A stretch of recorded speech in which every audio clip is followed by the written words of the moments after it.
Giving you the real from A to Z surrounding the Dallas Cowboys. News, updates, rumors, transactions, takes, and more. So strap up, Cowboys Nation, and start your day off with A to Z Sports. Live with Will Steele. 3, 2, 1. Here we go.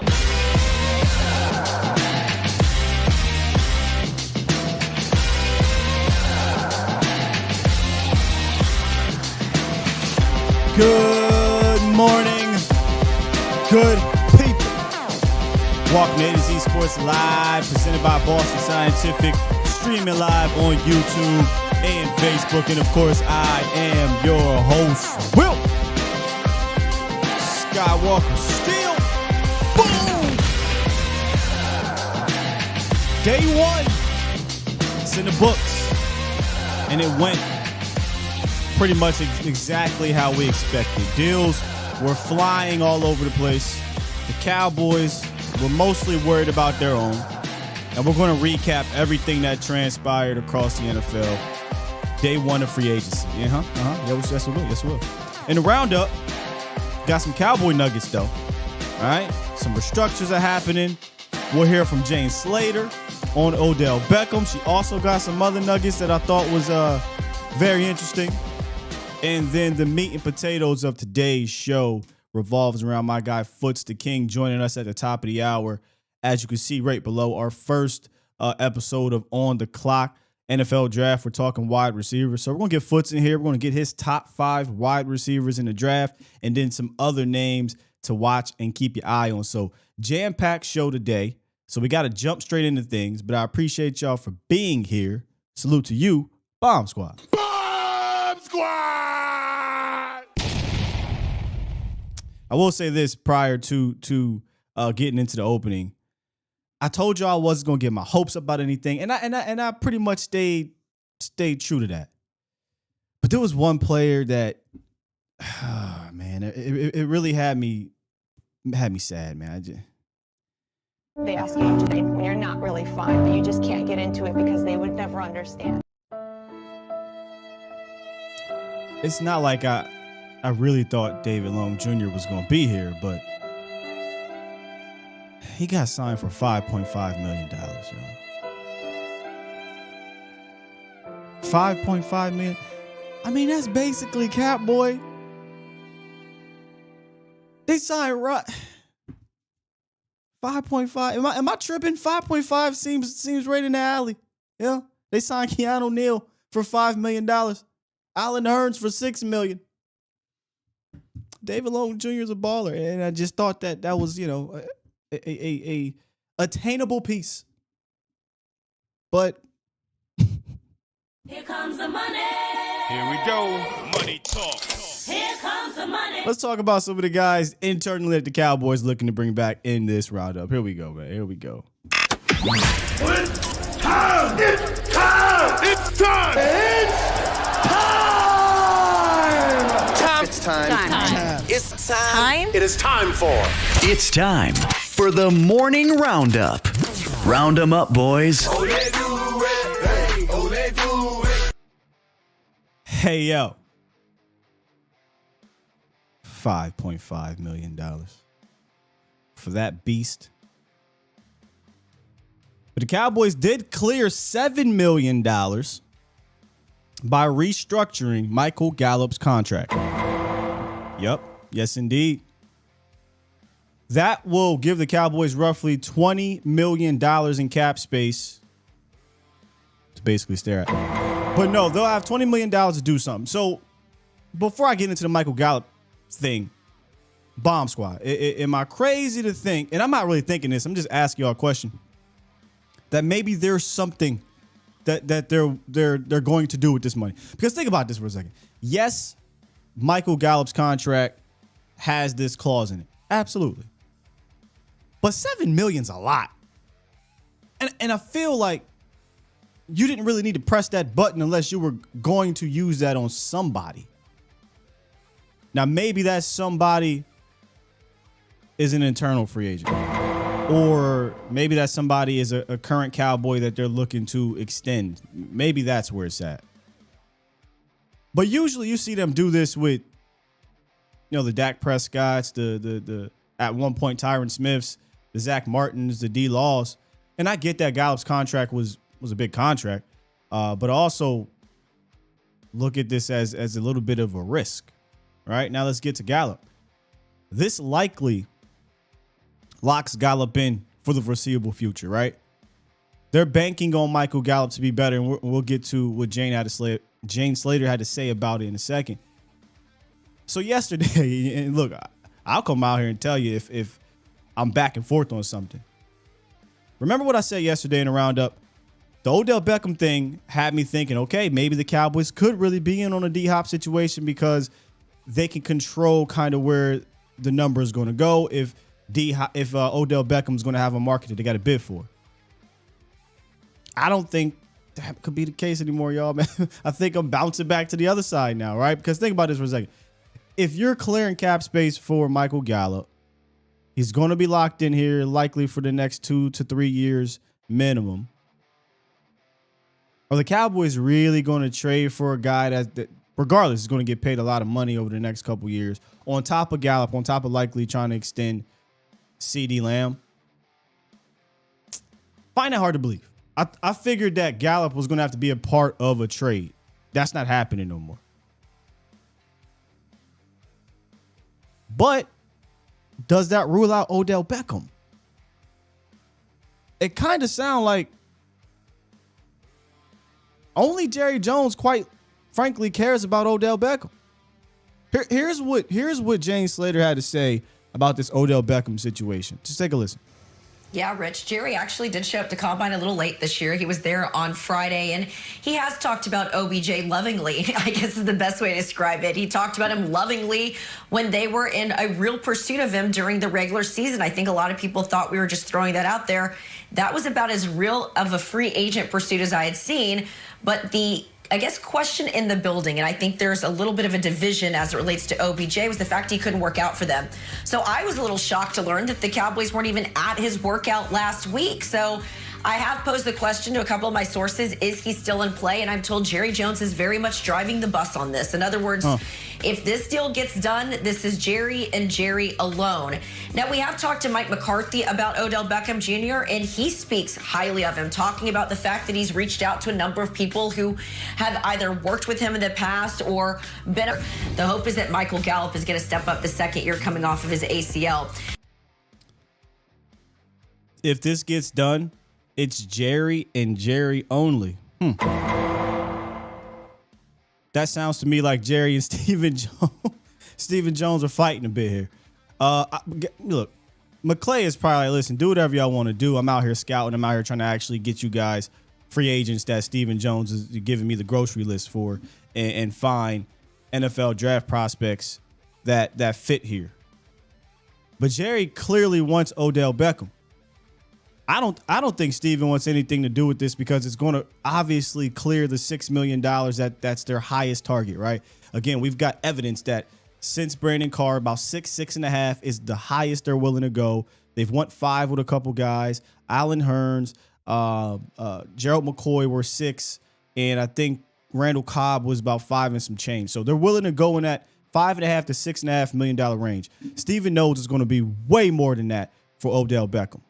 Now, would I be willing to come up to around 8, 9, 10 for? Yes, I'm not going to lie to you. If they're going to strike out on everybody else, I just need to get more quality guys up in here.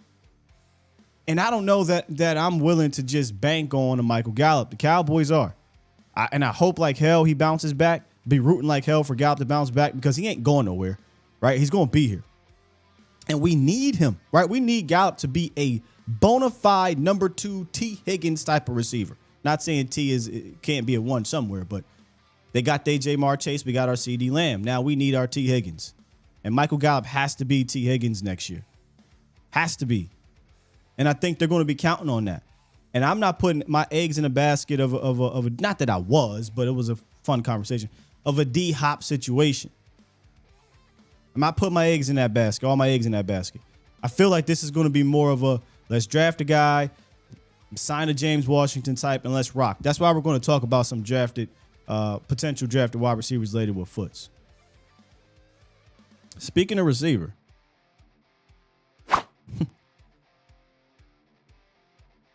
Jane also said the Cowboys essentially regretted letting said Wilson walk. That's what she was hearing down at the combine. And there is no doubt in my mind after hearing this, after hearing Jerry talk about how, maybe we put too much into the Michael Gallup, too much into the rookie receivers and young receivers, that there is a blinking red light going on in that front office, at the very least, to Jerry Jones. Regretting letting said walk, coming out talking about the receivers, coming out and courting Odell Beckham. Jane saying this is Jerry Jones all in for Odell Beckham. Wide receiver is a blinking red light, ladies and gentlemen. And if they do not address it in free agency, we may be looking at wide receiver round 1. Seriously. Now, obviously, there's going to be other positions in play, offensive line, cornerback. Now we're hearing tight end. But there's just too many breadcrumbs that are leaking here that this is a blinking red light to that front office. And I find it hilarious. Somebody said this in the chat or in the under the thread. They said, wait a minute, they regret letting said Wilson walk, but not Amari Cooper trade for nothing. Jane Slater responded, yep. This is crazy. Wait, you don't regret trading your number 1 wide receiver for nothing, but you regret letting go of your wide receiver for $6 million. Look, I love Sed. I think Sed would have been fantastic here again, having the rapport with, Dak Prescott, being in this offense, all that good stuff. But boy, this team is petty. Nah, they don't care about trading Lamar. We care way more about letting Sed Wilson walk. Boy, we got a petty ass front office. They basically like that mother Amari Cooper. Anyway, man. Also in Cowboys news, free agency wise, per Josina Anderson, the Cowboys have their sights set on Dante Fowler. She says, quote, meanwhile, I'm told the Cowboys are working hard to get an agreement to the finish line with defensive end Dante Fowler. They want him back, and the feeling is he wants to be back, per league source. I'm A-okay with bringing back Dante. I'd imagine it'll come around that same amount he got last year. What was it, $2-3 million, maybe some incentives. But I don't think you do anything crazy with Dante Fowler. The dude barely played in the playoffs in that second game where it mattered a lot. But he is a rotational pass rusher. I said this yesterday. It's clear the Cowboys are not trying to get worse at their best thing they did on defense last year, and that was get after the passer.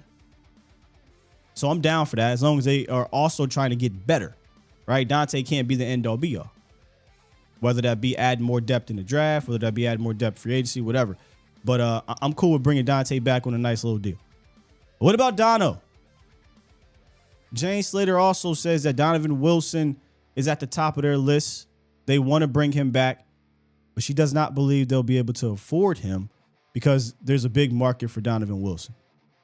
Now, we got some actual contracts to go by now, right? The Marcus Epps, I believe, got 2 years, $12 million. Could that be something that Donovan Wilson could get? Maybe. But I still kind of stand on that too.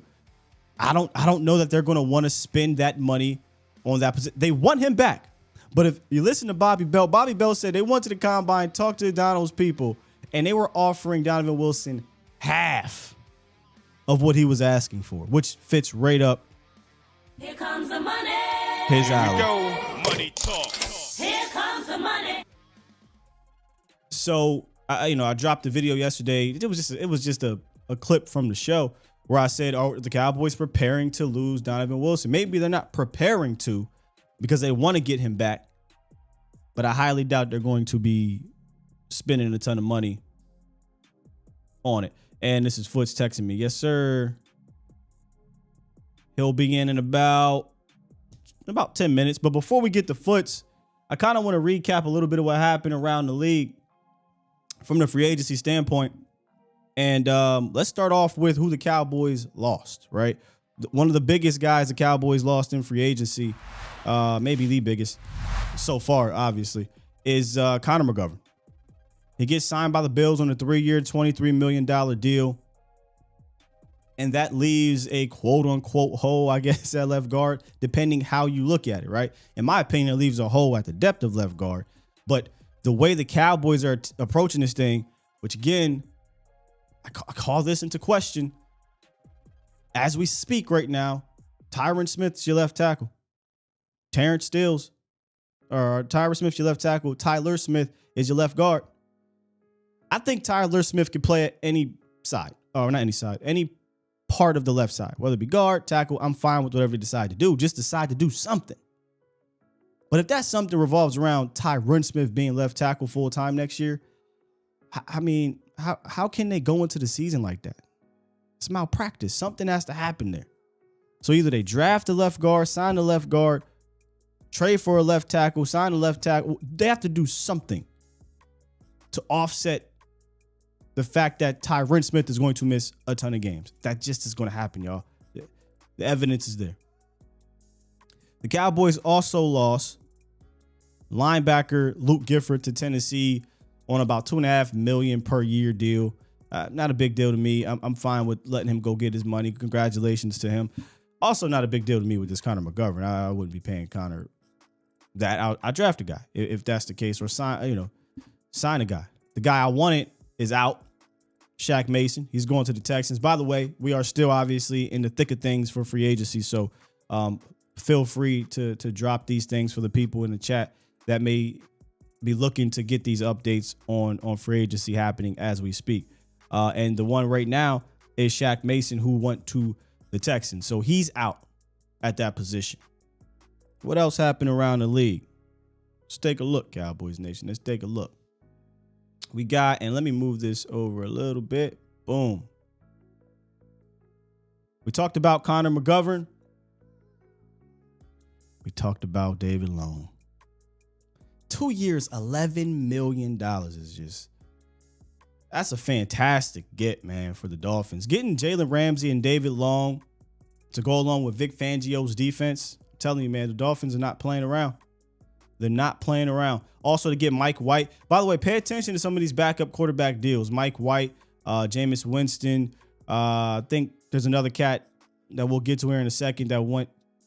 I can't remember the team he went to, but the reason why I say that is Cooper Rush. I wonder if Cooper Rush can net you something.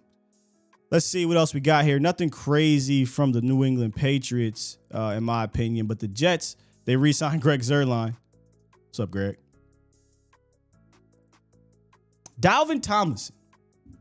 We talked about Dalvin Tomlinson the other day. Got paid 4 years, $57 million. The Cowboys were never going to do that. The DT market is getting money, man. Payne got paid by the Washington football people. He got paid. They also got the cat from, I believe, the Texans.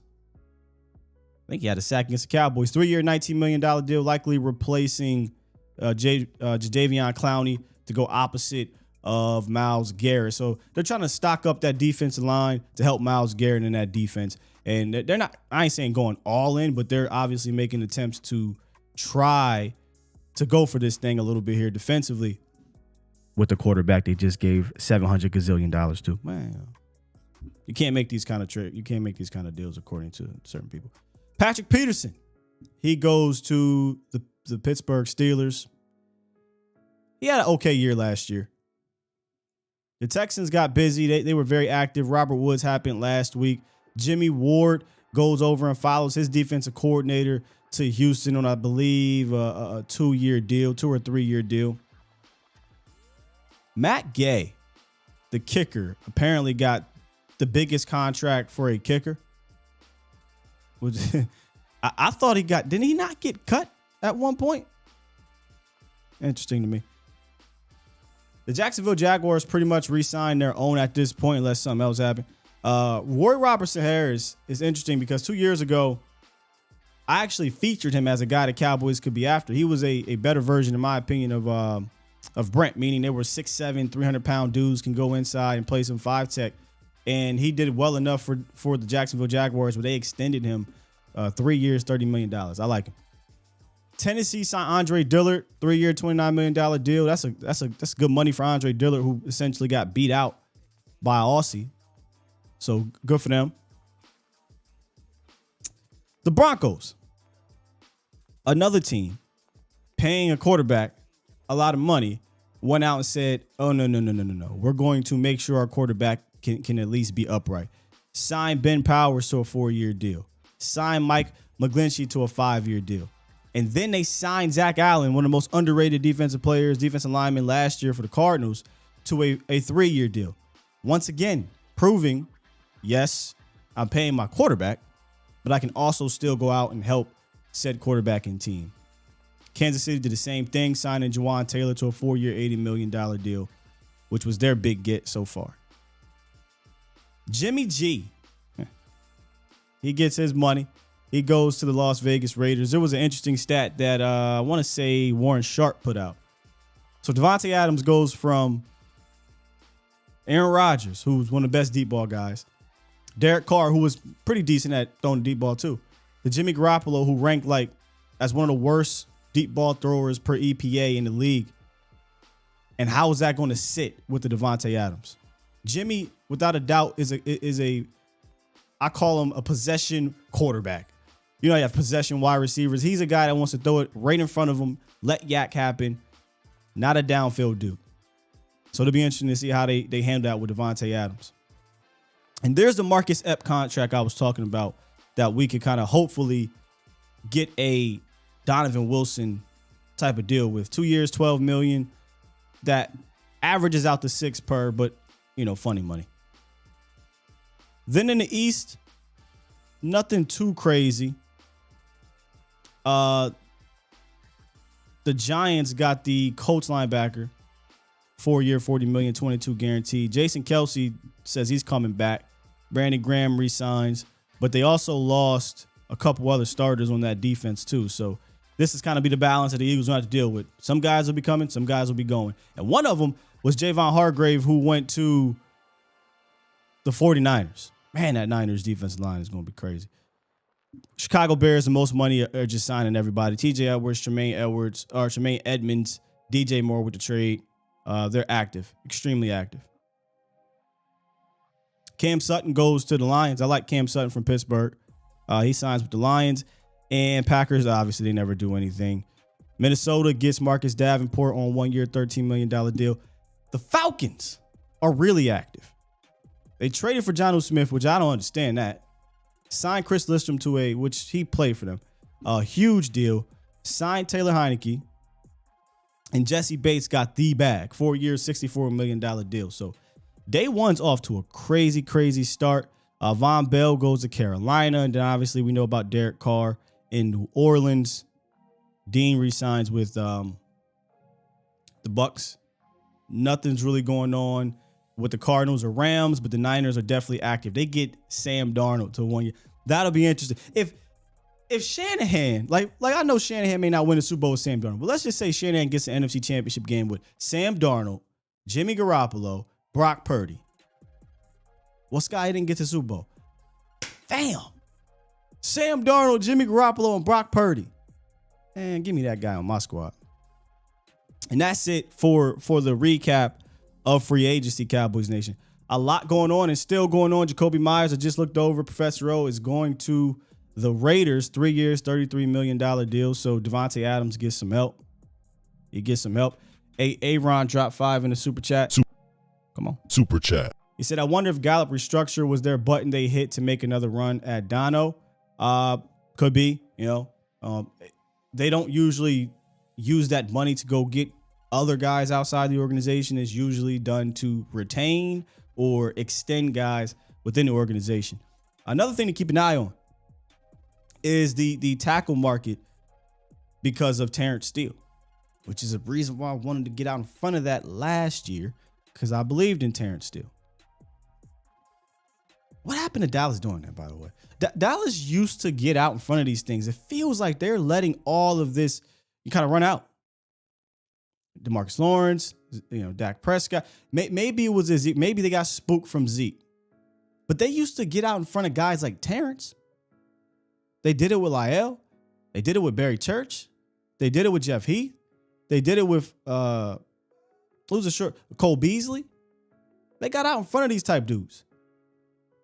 We did an entire show on the potential who's next type of early deals. And the two guys that they did not get a deal done with are the two guys we are discussing a lot. And we're talking about Terrence Steele and Donovan Wilson. Those are two guys we discussed that said, hey, man, you maybe want to get out in front of these things here. There's enough tape. There's enough evidence to say these are quality dudes that you can kind of get for the cheap.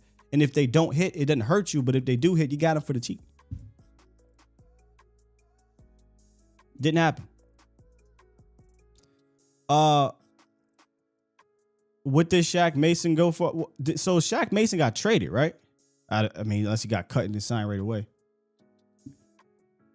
Let's see what Shaq. I mean, Shaq Mason got traded for a 5th round pick last year, so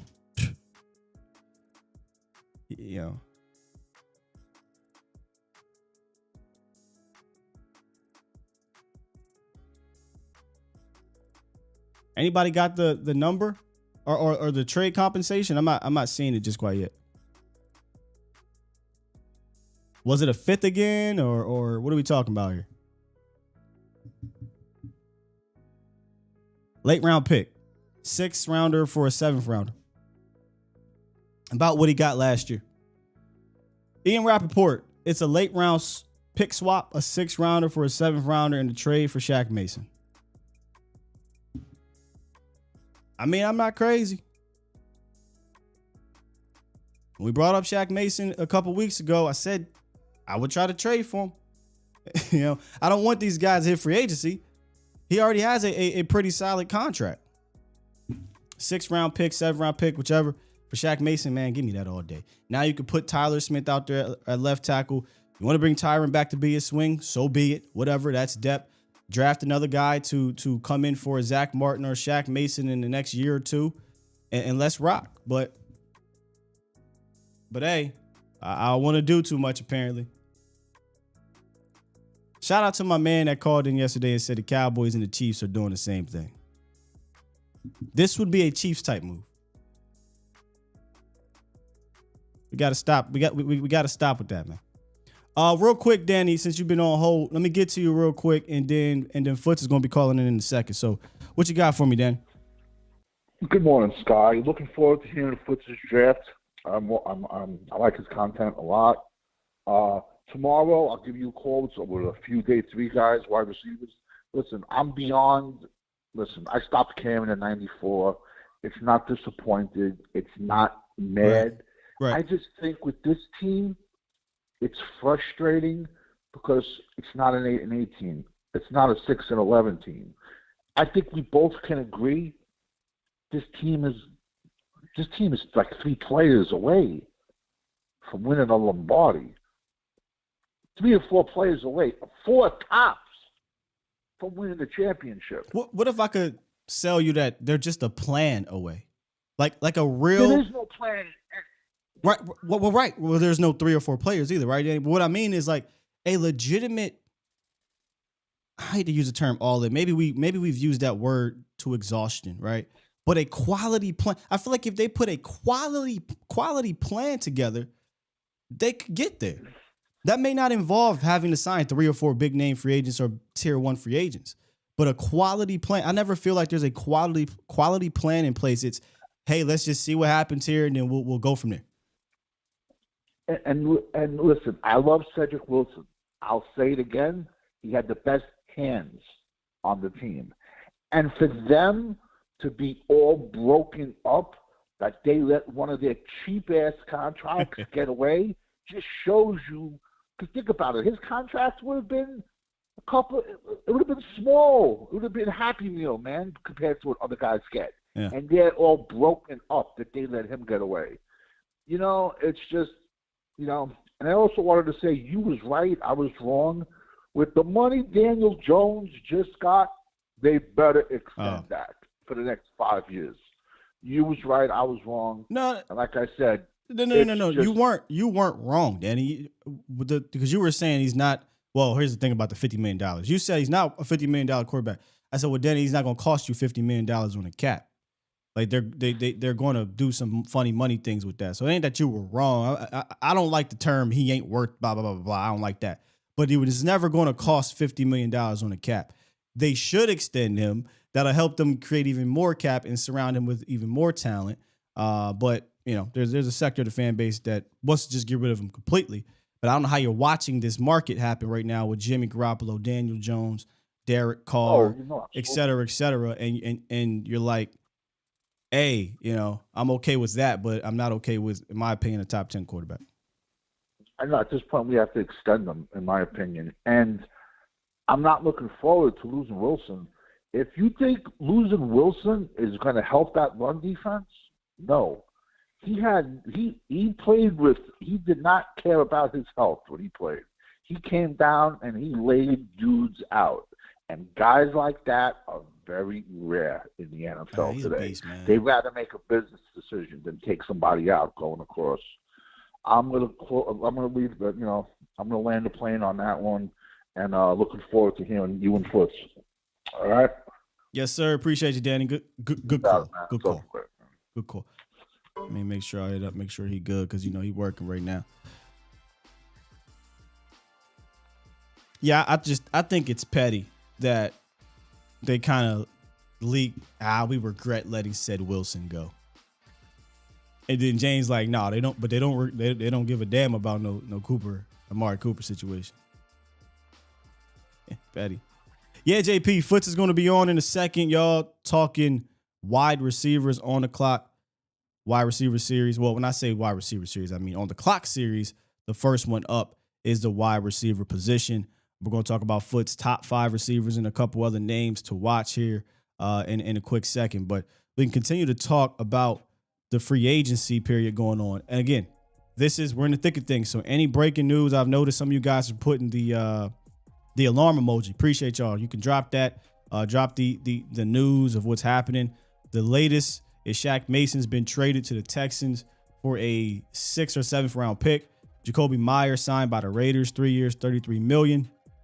In regards to the Dallas Cowboys, they're trying to bring back Dante Fowler, and Donovan Wilson is atop of their list, but he's potentially going to have some suitors.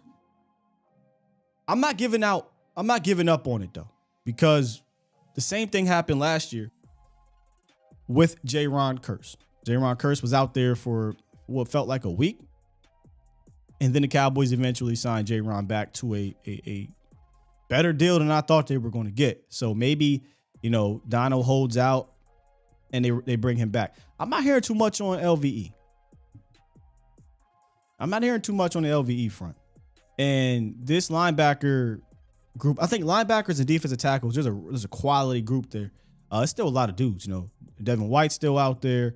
Bobby Wagner, the big names are still out there, right? And then there's some other quality guys that are still out there. So it's very possible Dallas is just waiting for LVE's market to drop. While that's happening, I will be on the horn with the Wagners of the world. And if you miss, boom, we get LVE. Yeah, Danny says plan B, Jabril Cox at big safety, which I've said since day one. Danny, you won't let that go. You are all in on Jabril Cox being the safety for sure. I personally like the other young cats that they have. Look, man, it didn't work out with Jabril. It doesn't seem like it's working out with Jabril Cox. Maybe go somewhere else and he shines where they'll use him. But it doesn't seem like Jabril is a part of their plans at the linebacker position. And it clearly are part of his plans at safety. They would have done that. So,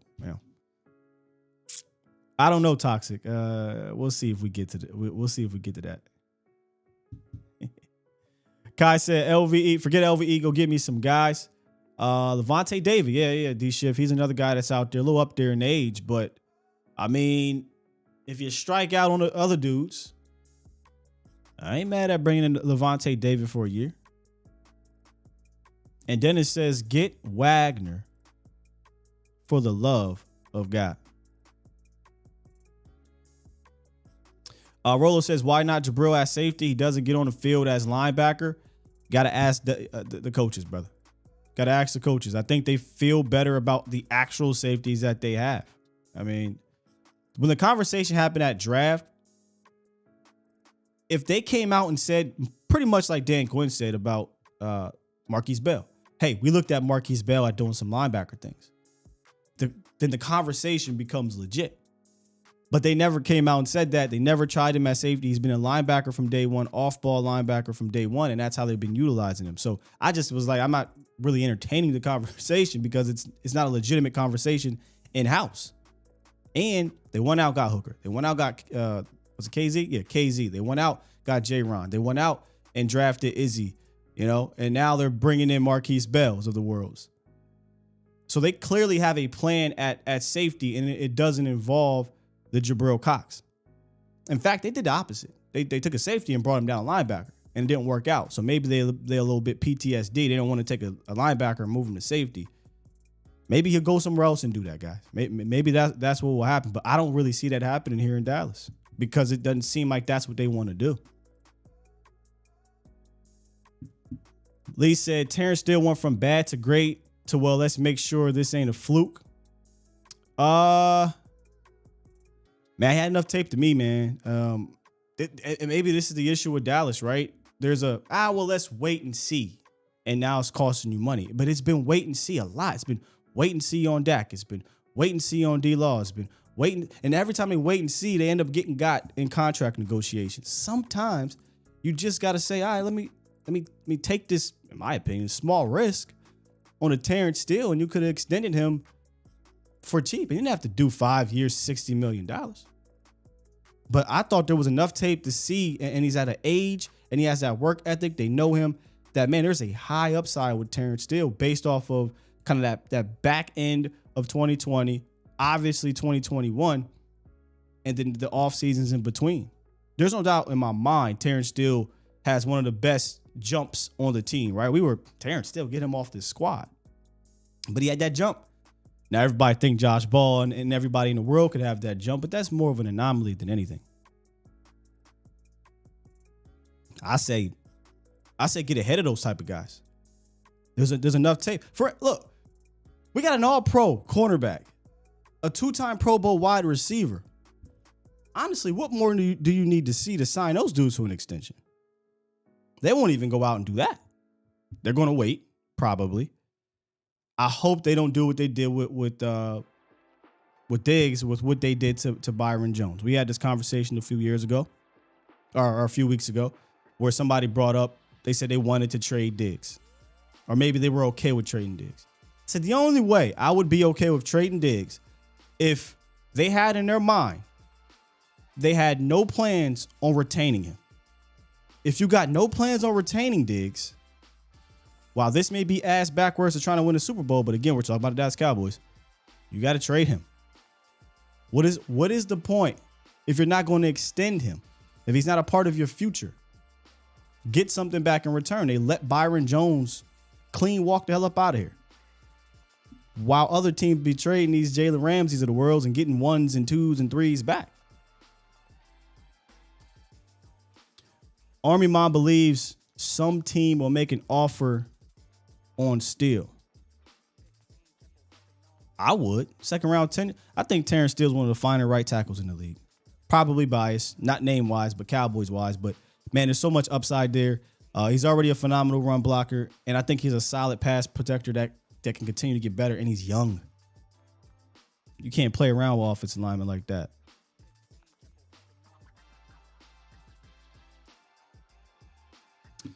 What about Hendon Hooker in a second? A little bit too early for me, Lauren. Little bit too early for me.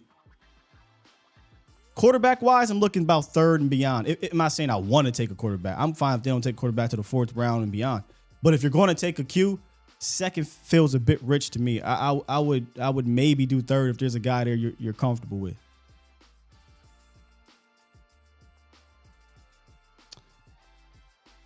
If someone offers Steele a contract, can we match or we just get a second? That's it. King Gresh, if they offer Terrence Steele a contract, the Cowboys can match. The Cowboys can match, or they can say we don't want it. We'll just go ahead and take the second round pick. Which, boy, if I'm Terrence Steele's agent, I'm on the horn. I'm calling around. Somebody offer me some bread because I feel like he has the leverage for Dallas. There's no way in hell they cannot match the contract.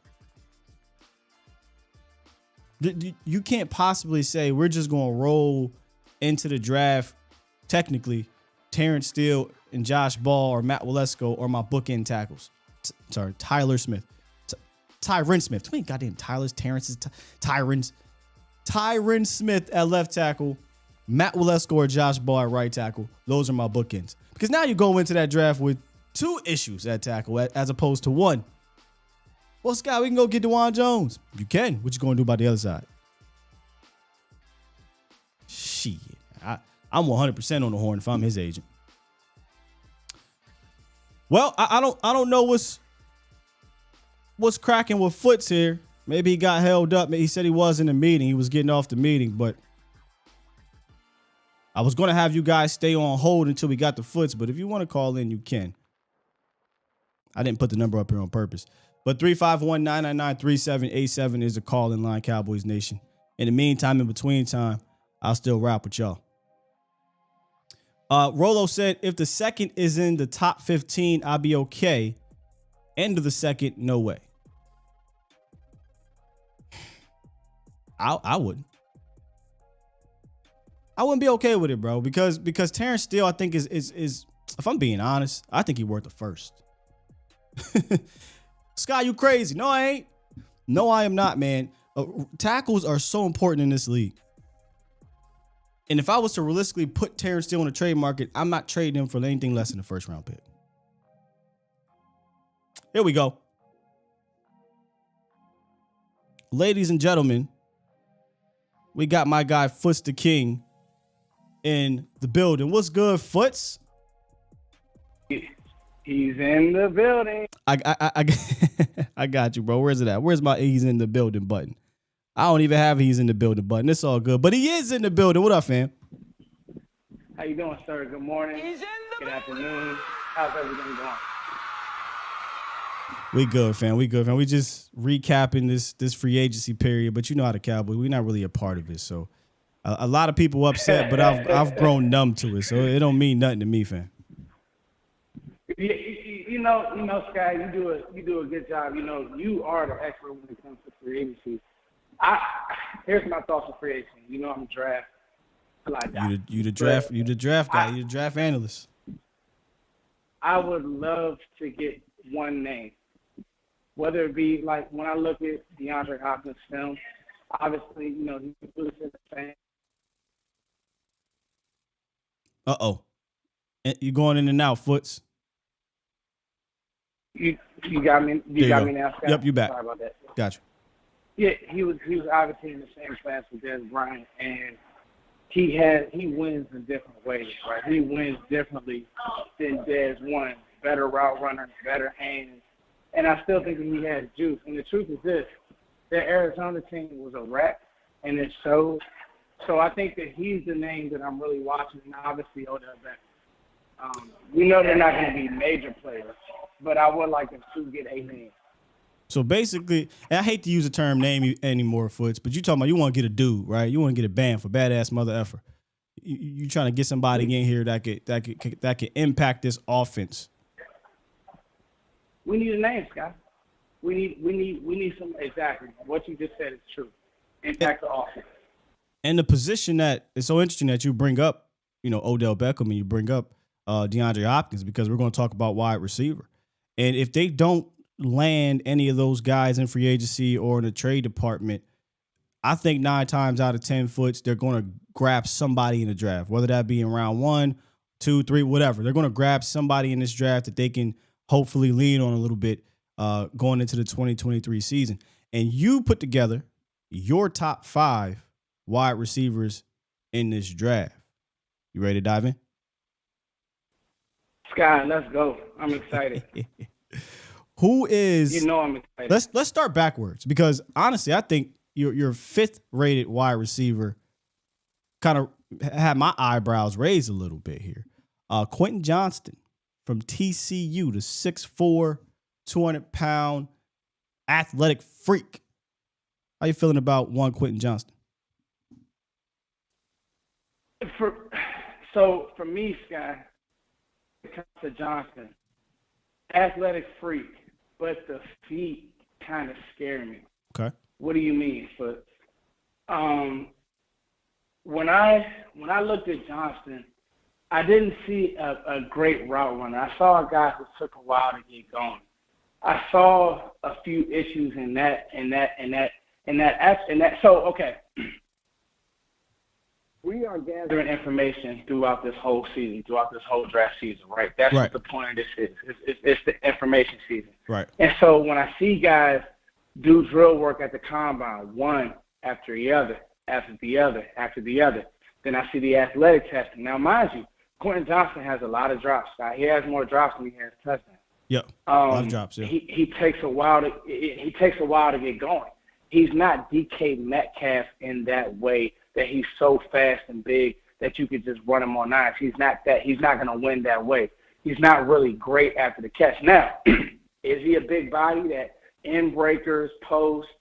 You saw in the Michigan game that if he can get going and he can get the engine started, cool.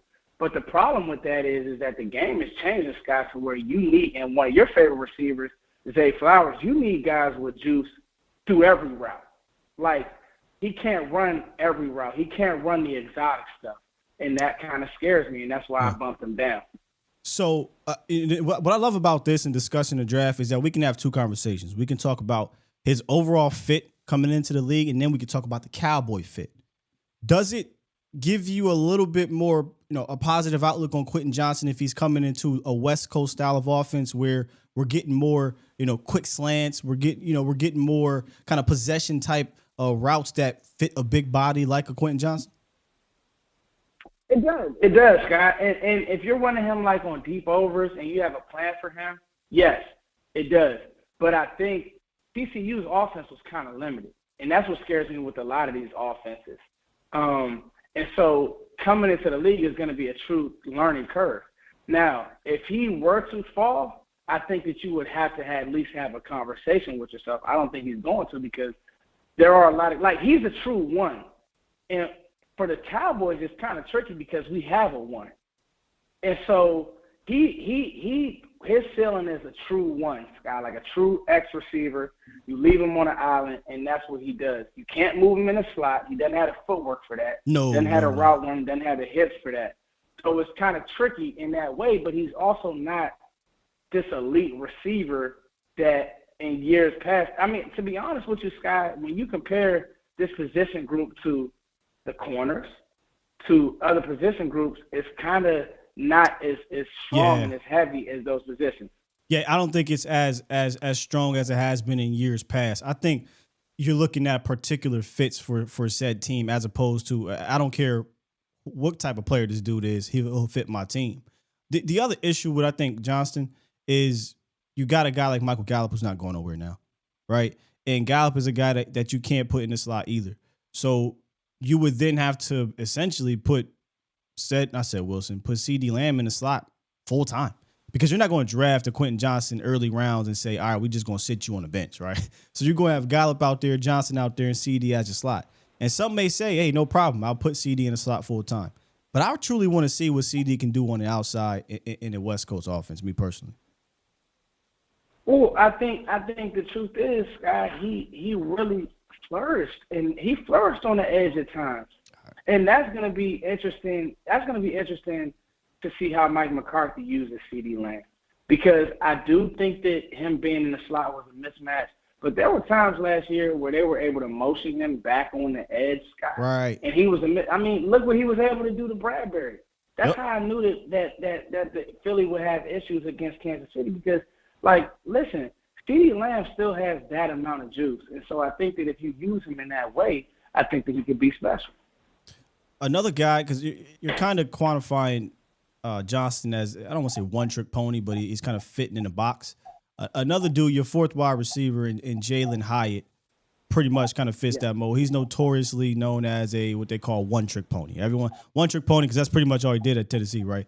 speed demon, get down the field on 9 routes. And one of the things I always catch myself being enamored with is slight wide receivers that are speed guys that can track the ball really well deep. That's Jalen Hyatt. But the question is to you, can he develop an expanded route tree? Now, Heupel did him no favor. Josh Heupel in that Tennessee scheme did him no favor. When you watch Tennessee, you can't even find the receivers. They're all the way in Africa, Sky.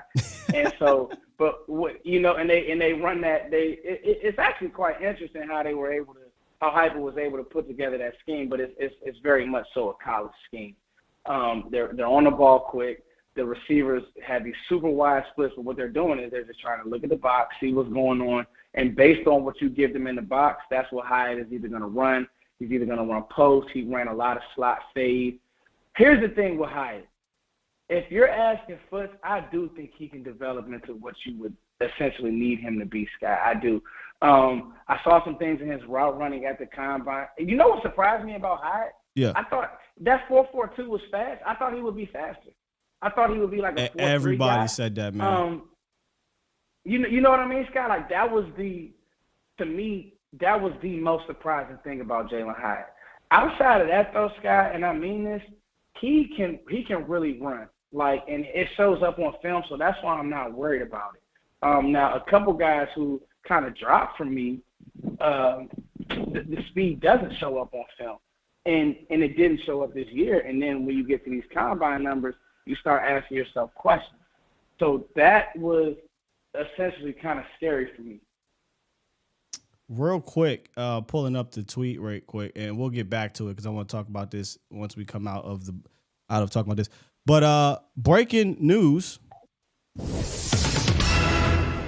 talk about it and it'll happen. The Cowboys have agreed to terms to re-sign Donovan Wilson to a 3-year, $24 million deal, 13.5 guaranteed, Don no returns. Boy, it's one of those situations where you are happy as hell to be wrong here. And it's 3 years, so he's going to be around well past Curse being gone and Hooker being gone. And I felt like this had to happen, Foots. Real quick, just get your opinion on bringing Donovan Wilson back.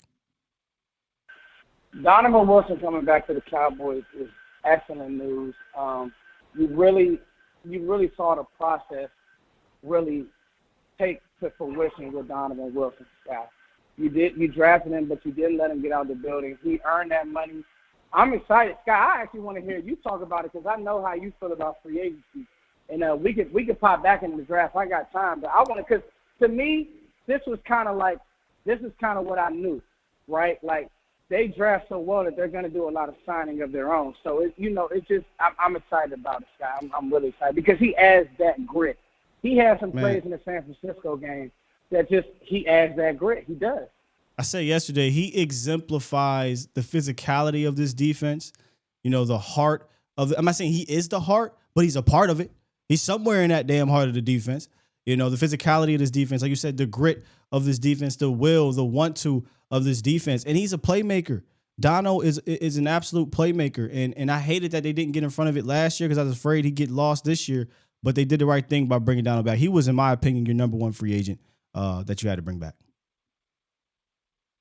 Yeah, and to be honest with you, Scott, I think that they did the right thing by bringing him back because, again, you don't want to have those questions going into safety. I mean, you don't want to have safety questions going into the draft and this, that, and the third. I mean, you could have went safety, but you just didn't want to play that game. So I'm with you. I'm glad that they brought him back for sure. I am ecstatic, and we'll definitely talk more about this in a second.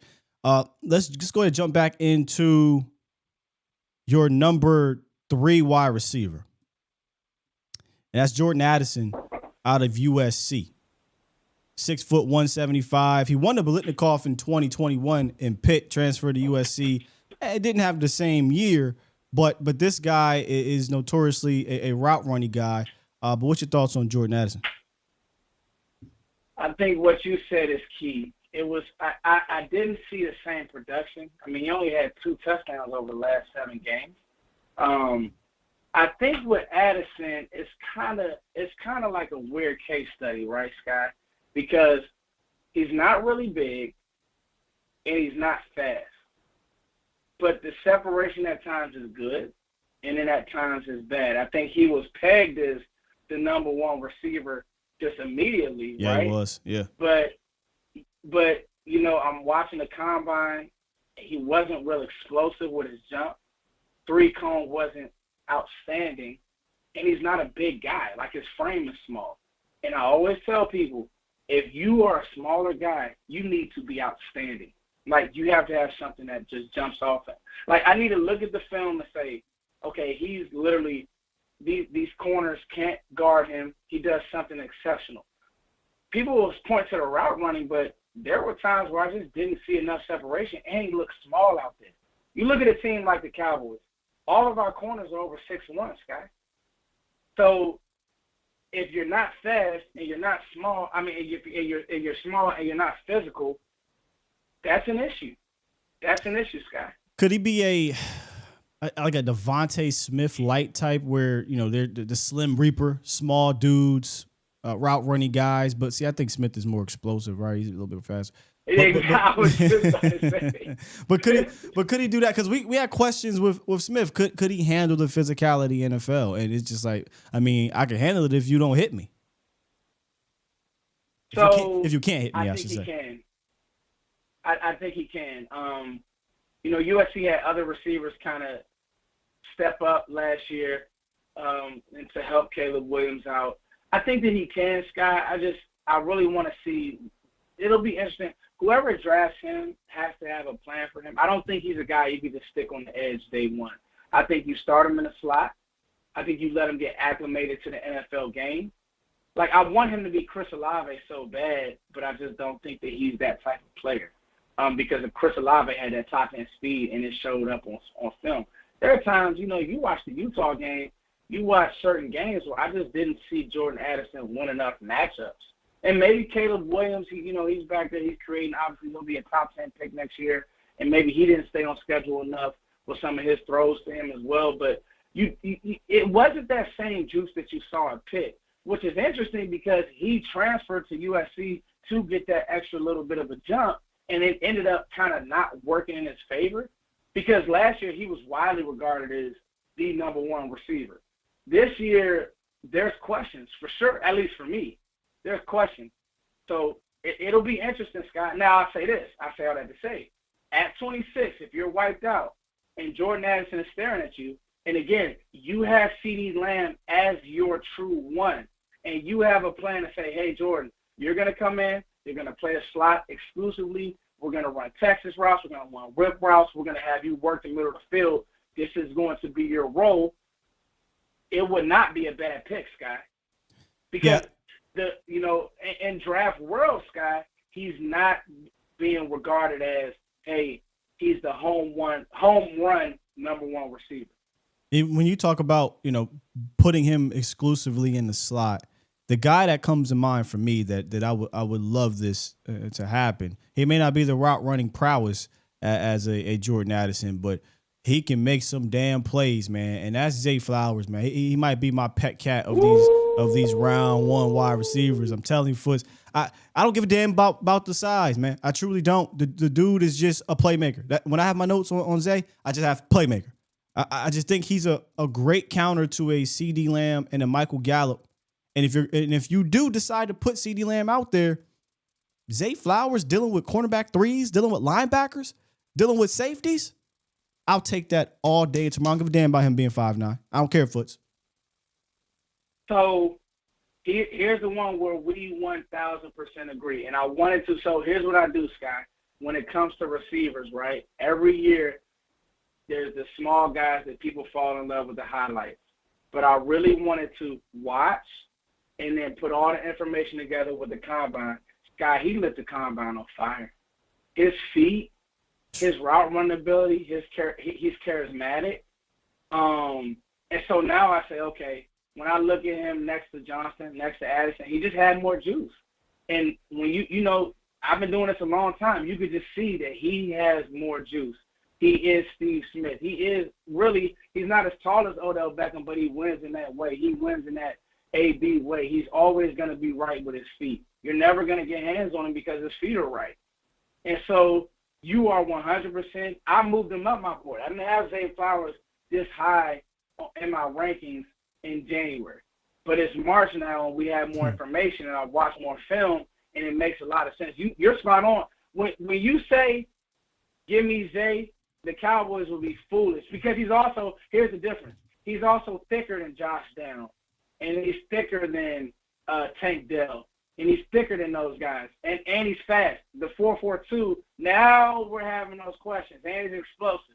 So I was very impressed, and he 100% is number 2 on my board, on my rankings for that reason. I was looking in the chat, and Trips had a question that said, well, he's a small guy. Does Dak have the accuracy to, connect with this guy? First of all, I believe Dak is an accurate quarterback. Second of all, we have to remember Cole Beasley had a career year with Dak Prescott. Like we can't forget that. And Cole Beasley is, I know he's definitely not as heavy as Zay.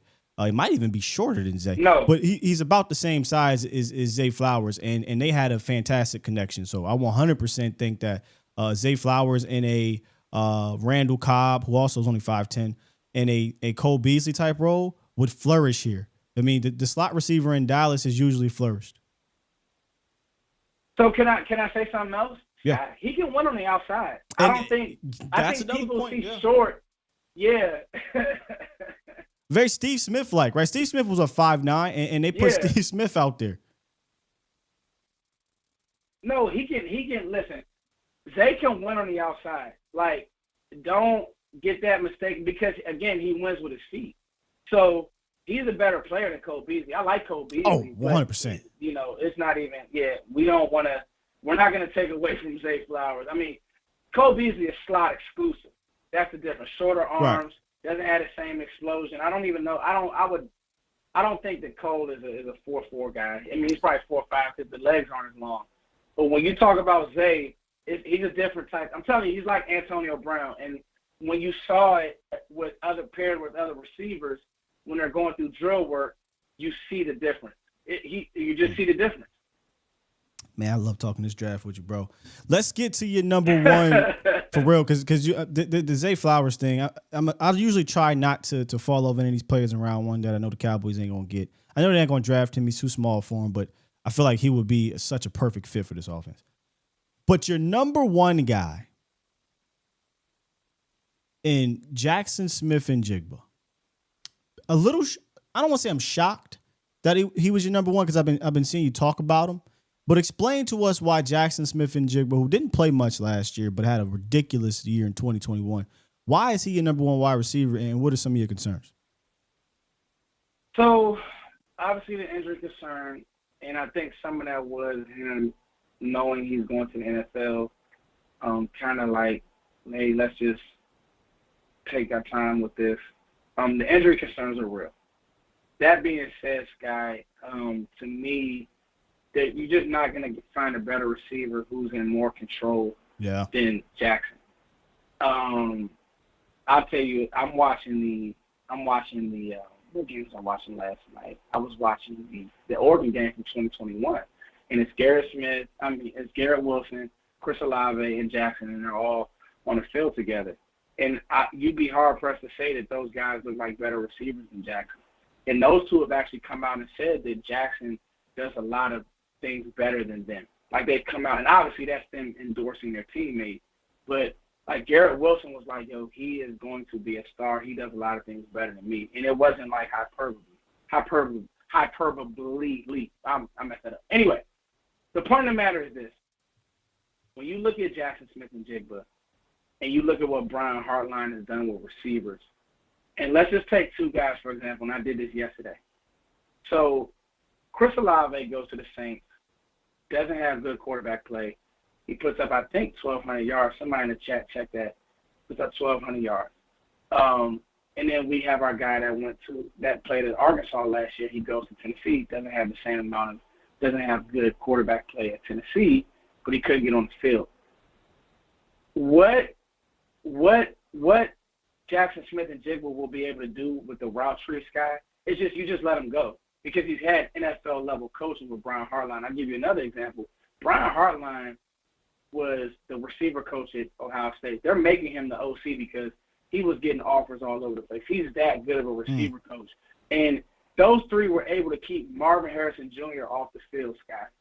Those three. And Marvin Harrison Jr. may be the best of all of them. So the point is, Jackson Smith-Njigba is NFL ready. Yeah. He's NFL ready. You can play him on the outside. He'll win his matchups. He's not going to blow past you. He's not going to be outstanding after the catch, but he's going to catch everything, and he's going to be where he's supposed to be. He's going to find grass. Ooh, that is – see, if we still had Kellen Moore, that's big right there, right? Be where you're supposed to be, because you need a guy who – and this is what I have in my notes for Jackson Smith, smart, savvy player. And don't kill me, Cowboys Nation. To me, he reminds me of Tyler Lockett without the top-end speed. Meaning Tyler Lockett is he's one of the smartest receivers in this league. He'll find an open spot. He'll get open. He'll get down. The problem is he got the top end speed where Jackson Smith isn't that type of guy. But he's just so savvy. He looks like a veteran wide receiver already. And I feel like Zay, it gives you that explosiveness from the slot or wherever you really want to put him. But Jackson Smith-Njigba gives you that I'm going to be where I need to be. I'm going to secure the catch. I'm going to get first downs. Oh, and don't forget about me because, I might not have top-end speed, but I can get by you too if you matching me up with a mismatch. So I definitely see why JSN is your number one wide receiver. But maybe teams might have a little kickback on his injury situation and the fact that he played in the slot 83% of the time. So he's pretty much been slot-only guy. Yeah, and you know what, Scott? Credit to Ohio State. Because, again, if you have those matchups, take it.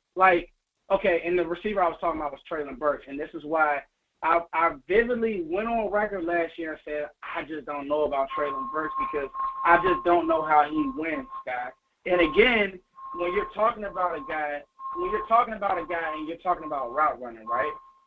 If the route running isn't crisp, you're going to get in trouble in other ways, Scott, because, again, most of the time when guys aren't great route runners, to me, they just come into the league and they don't understand schemes and concepts day one. They just don't. And what happened with Traylon Burks in Tennessee was he ended up getting buried down the depth chart or just not getting opportunities because I was reading he just wasn't prepared. You will not have that issue with Jackson Smith-Njigba. Yeah, I think he's ready to come in day one, man, and get it popping, dog. I really do. So there you have it, man. That's your top 5 wide receivers. Now, you got a couple other names that we talked about or you sent me, and the biggest name I want to get to first is your boy Charlie Jones, man. You've been talking about Charlie Jones a lot on Twitter. I don't want to use the word hyping him up, but you're a big fan of him, and I love the film work that you showed him against Joey Porter Jr. from Penn State. Why is Charlie Jones one of your top kind of under-the-radar guys? Well, his story is really awesome, Scott. So he's at Iowa. And Iowa they just don't throw the ball to receivers. So he's at Iowa. He transferred to Purdue. Now Purdue obviously is Purdue. So, they're not going to be in the Big Ten championship. But he said, hey, I'm going to bet on myself. I know I'm a great route runner. I'm going to go in. And that's all he did, Scott. He went in. He made plays. And you can see it on film. He has the juice. Now he's a smaller guy, so he'd probably be a slot exclusive guy, receiver 2, Adam Thielen type. But, again, the testing was off the charts, Scott. When he ran that 4.4 sub 40, now you go back and you start asking questions. And now you go back to the film, you're like, wait a minute. Does it match up? The route running is, you know what I mean? Doesn't match up, and it does. The route running is clean. The hands are exceptional.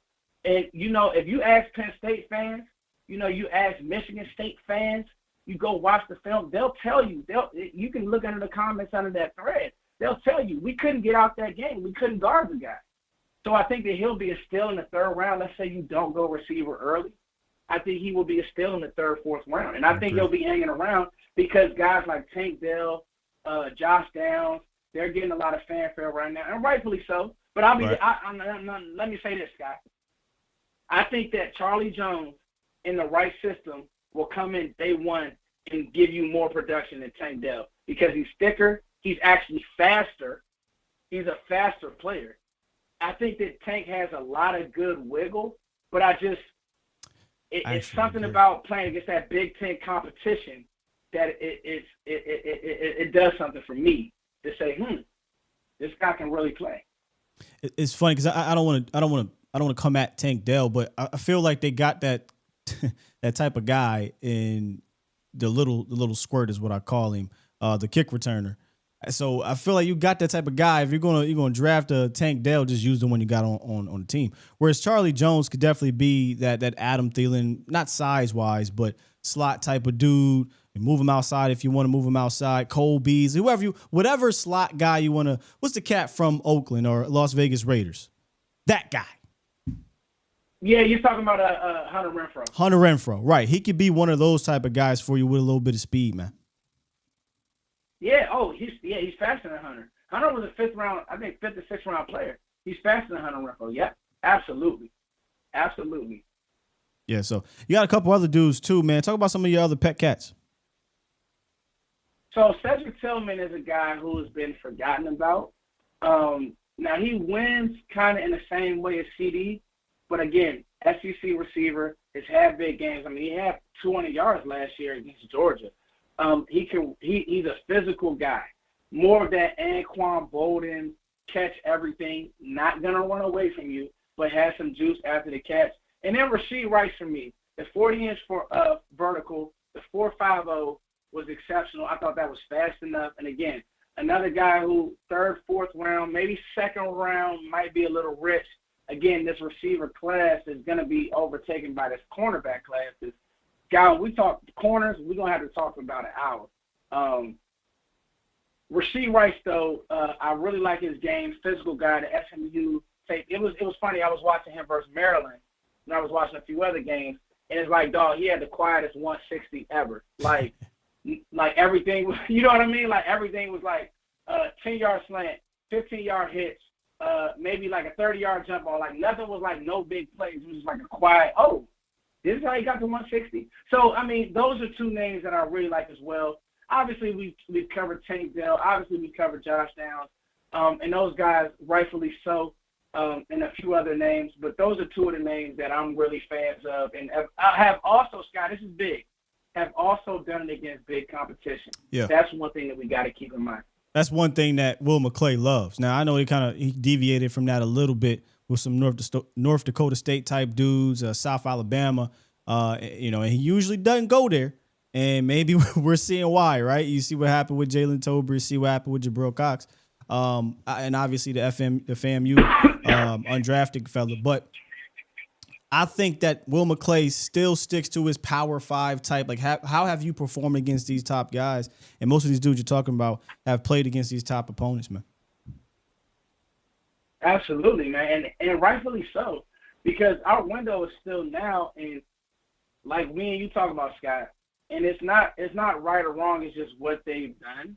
The Cowboys' form of team building and right now winning is through the draft. Now, I do believe that they are going to get a name in free agency.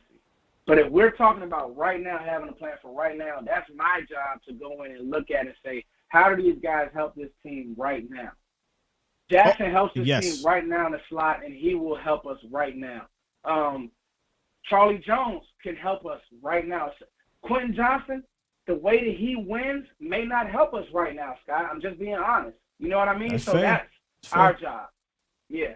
That's fair. Yep. It's very important you say that, because I say this all the time. I think the Cowboys draft well, but I hold them to an even higher standard that they have to draft better because they don't participate in the other aspects of team building. So that's important that you say, well, how can this third rounder help me right now? How can this fourth rounder help me? That's how they have to view this thing. And normally you're thinking of a third, fourth, or fifth round. You're like, those are guys I'm going to develop. I don't think Dallas can look that way. I think they got to figure out a way that these dudes can come in right now and contribute in some way, shape, or form, whether it be as a role player, whether it be as a special team, or whether it be as a starter. So, when the Cowboy fans or Cowboy creators or draft analysts look at the draft for Dallas, I think they have to look at it through a different lens than the rest of the league. Yeah, I agree, Scott. And I think that we'll get a lot of answers. Like, let's say D-Hop signs. Well, we know they might. I'm going to be honest with you, Scott. I know everybody's receiver, O-line. If you sign D-Hop or OBJ, corner is really an area that has been undercovered for this team, Scott. And this corner draft is loaded. Yeah. And I just don't know if Dallas could – I don't know if you could trade away from a Cam Smith, and now you could play who's our guy that we drafted last year who just played outstanding? Deron You Bland. just play him exclusively in the slot. You can just play Bland in the slot. You just brought Dono back. Like, how can you trade away from a Cam Smith? Let's say Witherspoon falls. Saving Foots, because I want to bring you back for when we talk about corners. I want to bring you back when we talk about corners because I'm with you, man. I am not out at all on quarterback. Not at all, man. Like you said, it's too deep in my opinion. And kind of similar to CeeDee Lamb from a receiver standpoint. You got to figure out what you want to do with Deron Bland, and it starts there. If Deron Bland's going to be inside, you can work on the outside. Deron Bland's going to be outside, you can work on getting a guy inside. But save that. Matter of fact, maybe that's what we'll talk about next time. We'll bring up the corners, bro. Guy, when we go corners, me and you, that's gonna be it because it. Okay, let me shut up. Hold tight. Also, Foots and I are still working on doing year 2 of covering day 1 of the draft last year, but I had so much fun with that. We're trying to make that even better this year. So what's I'm that? locked in. April 20-something? April 20-something? I'm locked in, 27. So we're going to try to put that together and make sure we put a quality show for y'all for the draft show. It's going to be a good one, man. Hey, Foots, bro, look, appreciate you joining me. I know you got stuff to get back to. This was fun, dude. Come on, it's always a great time talking draft with you, fam. Come on now.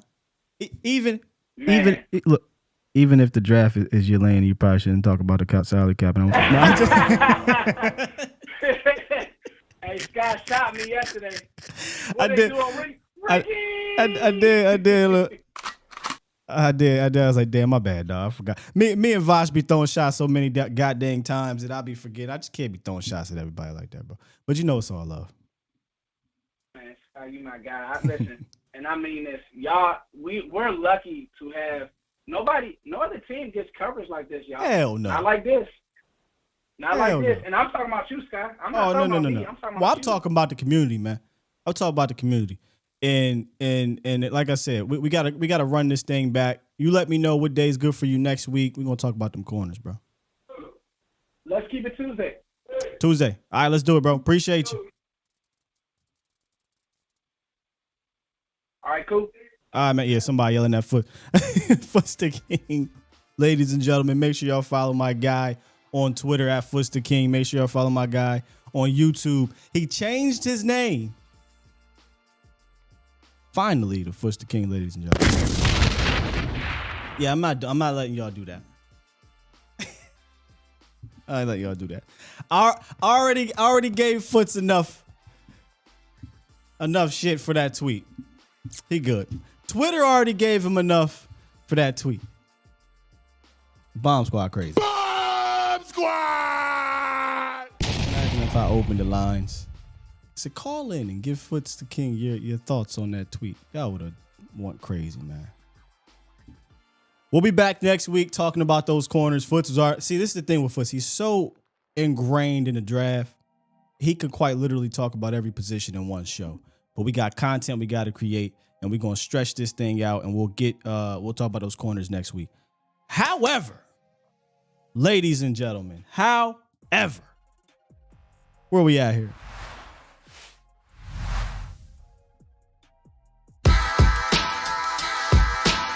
That ain't the one. This is the one I wanted.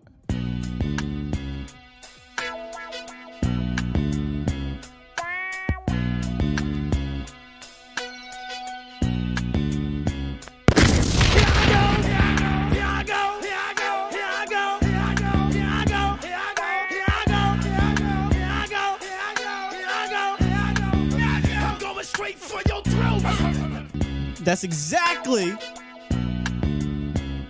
what Donovan Wilson does. The Dallas Cowboys, breaking news here live on A to Z Sports with your boy Skywalker Still. The Cowboys re-signed Donovan Wilson.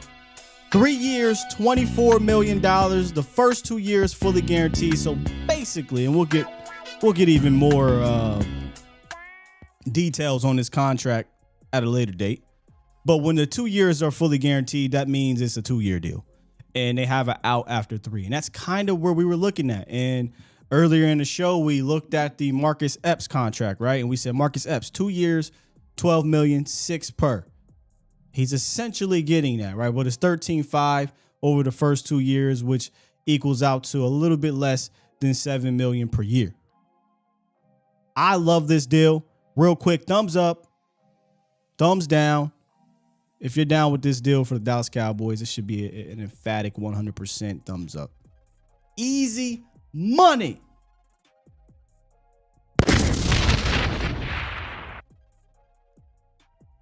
$936, you've been on hold. I know we were talking about wide receivers, but how you feeling about this Donovan Wilson deal? So I went to A&M with Donovan Wilson. Oh, that's dope. So you're very familiar with him. Yeah. I remember his senior year, he got kicked out of like 4 different games because he didn't care about his body or anyone else's. He's a kamikaze, man. I love it. He's a good guy, too. He really is. What you got? What else you got for the show, bro? So I live in Houston, right? Okay. And last weekend was the cook-off. And I'm not going to name the booth I was in, but I'm sitting in one of the booths because they have like tents, right? And DeAndre Hopkins and his little brother walked in. And we're all Cowboys fans, so we start talking to his little brother. We're like, hey, what's up with DeAndre the Cowboys? He's like, I can't say too much, but I'm going to say it's legit. They have talked. And that hyped me up a lot. Oh, brother, see, I wish I was in your position because I'd have smoothed my way into. What do you mean you can't say too much? He wants to be here, or are they talking about trying to get him here? Like, what's your take from that? I talked to him a little bit about it, and he said that what they're really stuck on is Arizona doesn't want to release him. Okay. Well, the Cowboys are stuck on the draft conversation. Okay, that makes sense. I don't blame Arizona for not trying to release him. I'm definitely trading him and getting some compensation back, but I definitely believe the interest is real from his end because of that video with Dez. This whole idea that DeAndre Hopkins is another CD, I would take that. Easy money. All day. All day. What's that dude that calls in the show and he says he's the number one wide receiver? You talking about football philosopher. I done forgot his damn name because he don't call in no more, y'all. But yeah, I know you're talking about. We got on. That's all I had. I've been listening to you and Voss for a while in Rome. And it was good to finally call him. That's all I had. I mean, good call. Make sure that you don't get into any accidents at work. I hear you back there getting it in, but appreciate you, big dog. I'm a bread delivery driver, so I'm almost done. All right, man. Drive safe out there. Yes, sir. I like calls like that where, hey, we spoke with XYZ on the low. Excuse me. Because you pick up little things like that. So he's interested, you know. But is Dallas interested enough to give up compensation? That part, $64,000 question.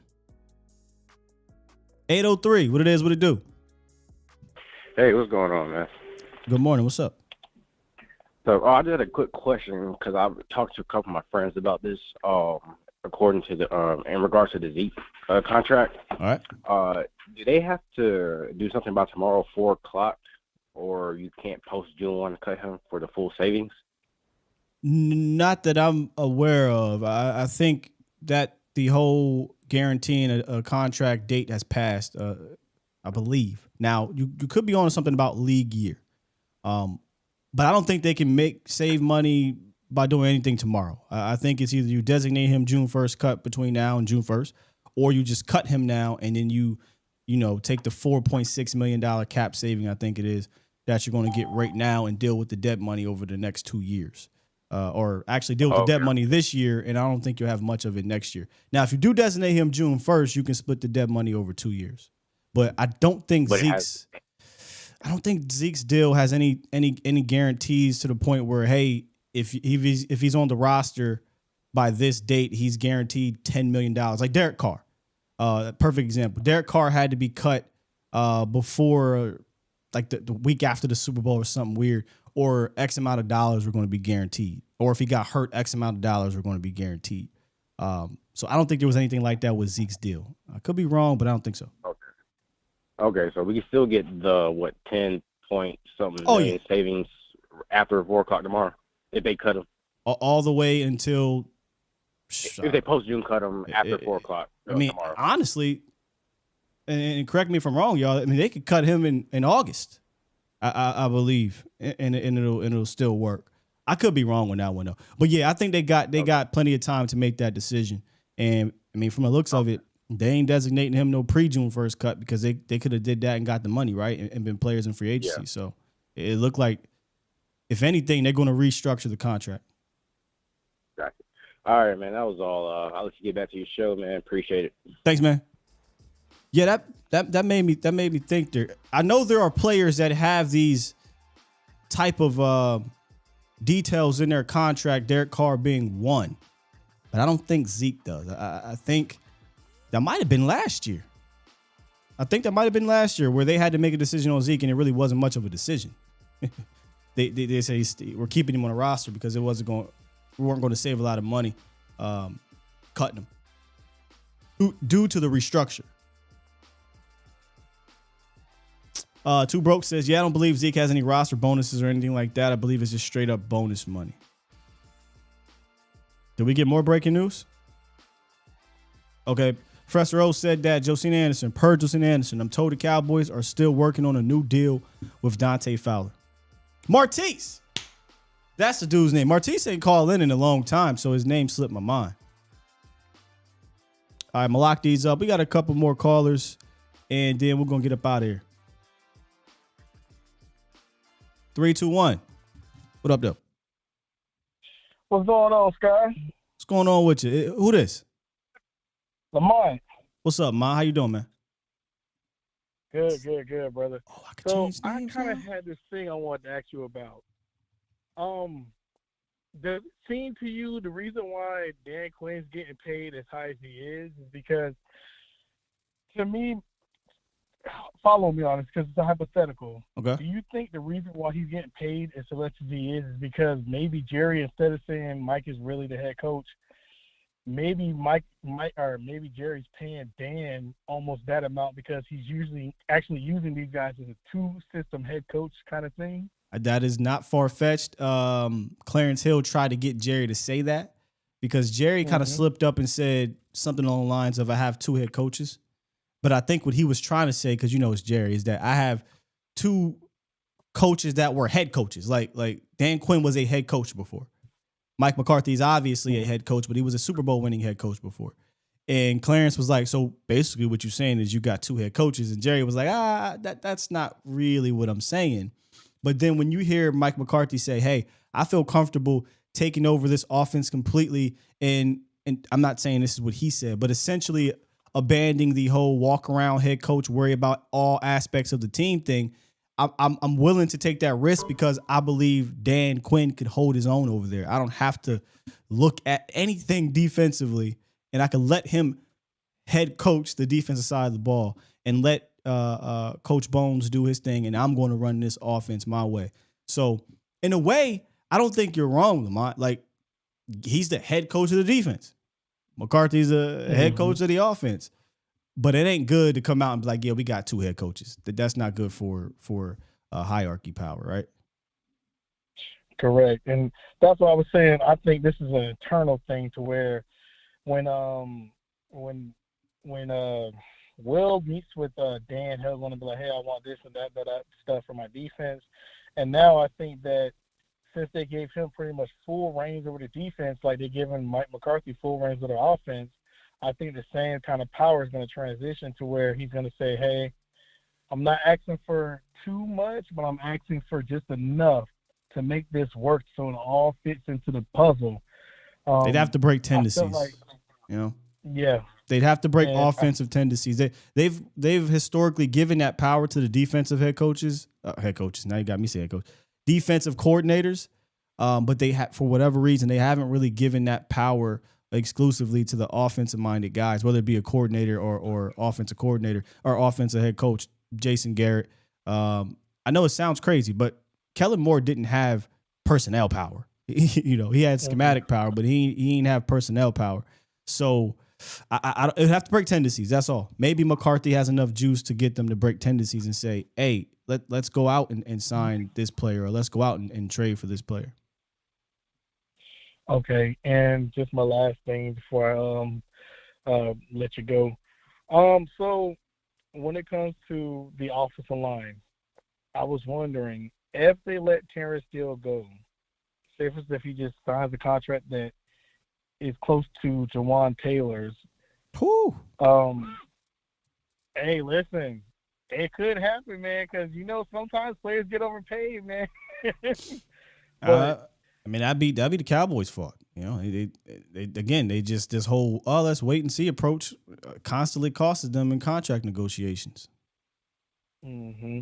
But would you be okay with taking one of those offensive tackles out of Ohio State if they're there to replace him, or would you rather bring in a veteran to, fill the position? And I'm gonna let you go on this. Hold on, I just want to make sure I got the question right. You're saying if some other team offers Terrence Steele, Juwan Taylor contract, and Dallas doesn't elect to take it, what do I think they should do? Is that what you're saying?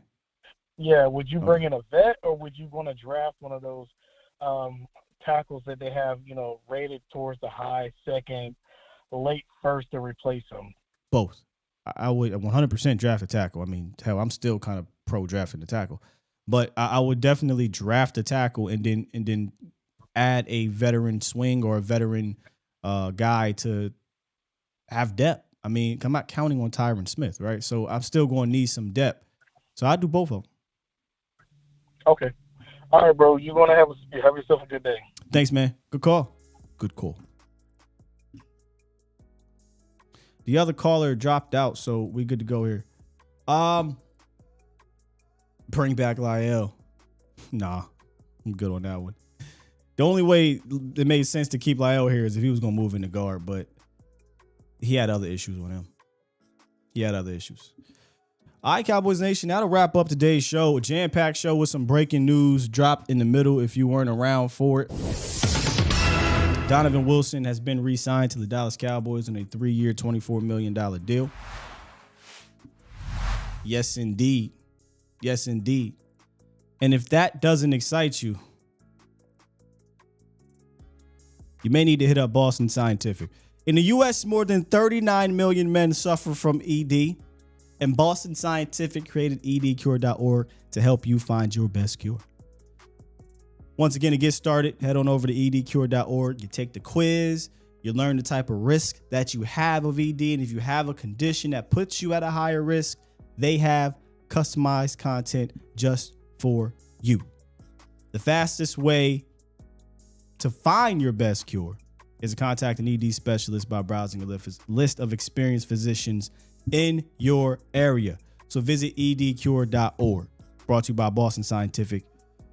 It ain't hard, but you can be.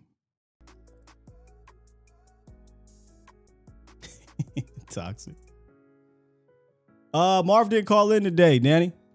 He didn't call in today. Maybe he'll call back in tomorrow. Yeah, let me meet you. Darnell did run like a 4.64 for a 270-pound dude. Is outrageous. It's outrageous. Anyway, we'll do some tight end talk too with Foots, because I know he's pro some of these tight ends as well. So we'll talk about that. Next week, though, on the second edition of On the Clock Draft Series, we're going to talk about them corners, guys guarding these wide receivers. And then tomorrow, I feel like we got to recap what happens once again, day 2 of free agency, maybe dive back into this Donovan Wilson situation, revisit the safety room. Who's the next priority free agent for the Cowboys? Or is this it? Is this the big signing the Cowboys are going to do, and they're going to just be fine with it? I've got thoughts. Yes, I'm excited bringing Donovan Wilson back, but I got some thoughts, man. Don't let them fool you. Don't let them fool you. With that said, I'm gonna press this button. Get up out of here, Cowboys Nation.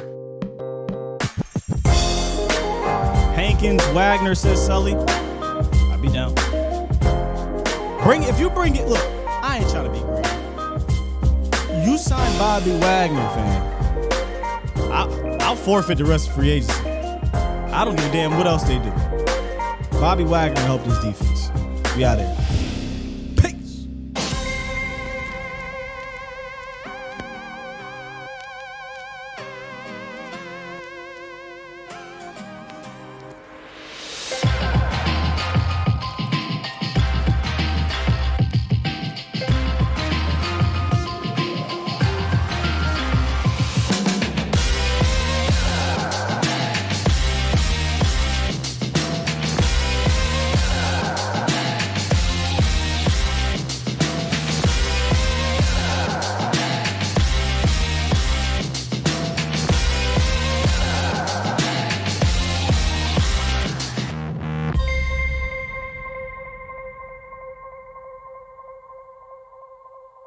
Bomb Squad!